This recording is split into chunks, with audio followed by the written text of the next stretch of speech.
Joet een rustig waartype, maar dat zal joen vannacht en morgen al je weer oorzezen. Wel, het waar, laten we het maar op berichtje zetten voor dit weekend.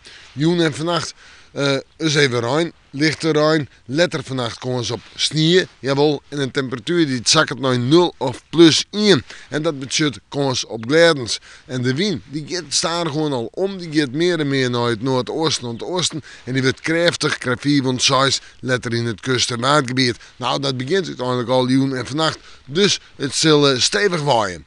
Morgen we beginnen met sneeuw, beter sneeuw, dat gaat een uur in Rijn en lichte Rijn. En dus hebben we morgen de zinnen er net bij of het zo eventjes op de eiland wezen moet.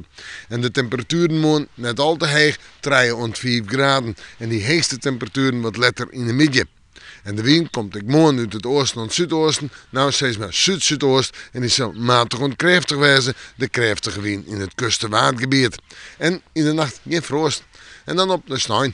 Dat wordt een dag met bewolking. Een dag met, ja, toch ik nog wel een beetje zinnen. En een dag met meestentijds droeg waar. En dat is mooi mooi naam. Temperaturen op sneeuw. Ik denk dat we uitkomen om het bij de zon of de 8 graden heen.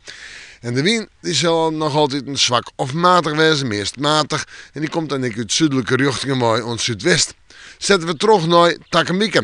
Manje nog betiden Rijn en een temperatuur om bij de 6 graden heen. Tiesje een paar winterse buien, een protte bewolking, geen zinnen, 4 graden in de nacht 0. En dan zetten we terug naar de Waasje.